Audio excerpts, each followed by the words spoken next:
Assalamualaikum, halo teman-teman. Perkenalkan, nama aku Nandara Matra Agustin dari Universitas UIN Raden Fatmah Palembang, Fakultas Psikologi. Di sini aku mau ngebawain suatu materi tentang eksistensi permainan tradisional masyarakat Kota Malang di tengah globalisasi. Nah, yang poin pertama yaitu ada pengaruh budaya pada kesehatan. Hidup itu ibaratkan sebuah permainan loh teman-teman, di mana manusia itu berperan sebagai konsumen dari kita kecil nih sampai kita udah dewasa. Di Kota Malang itu sendiri, permainan tradisional udah semakin punah loh teman-teman akibat dominasi permainan modern yang lebih menarik dan mahal. Faktor seperti kurangnya pelestarian dan ruang bermain kontribusi pada kepunahan ini juga. Terus permainan tradisional itu mengajarkan kita nilai-nilai penting seperti kerukunan, kreativitas yang kini udah mulai dilupakan teman-teman. Jadi muncullah kekhawatiran yang berdampak negatif gitu. Seperti budaya konsumtif dan ketergantungan semakin meningkat sehingga penting untuk melestarikan permainan tradisional di tengah globalisasi. Oke, selanjutnya ada awal mula manusia mengenal permainan. Nah, perbedaan antara binatang dan manusia, baik Homo spesies maupun Homo faber, itu terletak pada kemampuan berpikir dan menciptakan peradaban. Manusia memiliki keinginan untuk bermain dan berinovasi yang berkontribusi pada perkembangan budaya.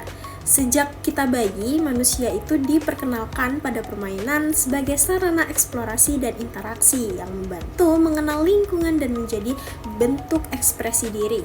Dengan demikian, permainan memainkan peran penting dalam suatu perkembangan individu dan di masyarakat juga. Jadi, dari kita kecil, kita itu udah dikasih permainan-permainan yang sederhana teman-teman untuk melatih kognitif dan untuk mengekspresikan diri kita. Oke, selanjutnya ada permainan dalam perspektif psikologi. Nah, di sini permainan tradisional itu sangat berpengaruh loh teman-teman pada perkembangan jiwa anak untuk melatih sikap positif, kemampuan motorik, terus konsentrasi, kognitif gitu. Meskipun permainan modern itu lebih populer, permainan tradisional juga tetap penting loh teman-teman untuk kreativitas dan pembelajaran. Nah, ada tokoh-tokoh seperti Plato dan Aris mengakui nilai praktis bermain dalam pendidikan. Selain itu, permainan juga meningkatkan relasi sosial di kalangan remaja, sehingga penting bagi pemerintah untuk mengenalkan permainan kepada generasi muda.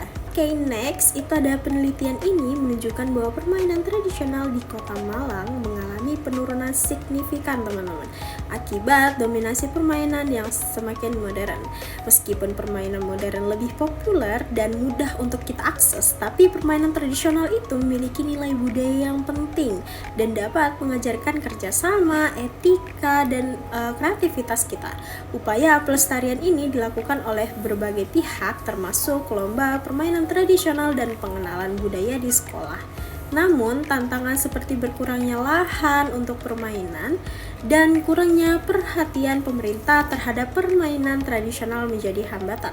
Oleh karena itu, penting banget untuk kita melestarikan permainan tradisional agar tidak punah dan tetap menjadi bagian dari identitas budaya masyarakat. Nah, permainan tradisional di Kota Malang itu mengalami penurunan akibat dominasi permainan modern yang lebih praktis. Keterbatasan ruang terbuka hijau itu menghambat pelestarian dan minat anak-anak serta remaja terhadap permainan tradisional semakin berkurang.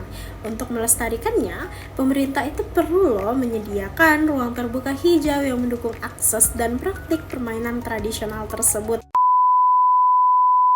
Mungkin itu saja dari saya. Kalau ada kurang atau kesalahan, saya mohon maaf. Kepada Allah saya mohon ampun. Saya akhiri, wallahul muwaffiq ila aqwamit thoriq. Wassalamualaikum warahmatullahi wabarakatuh. Bye bye.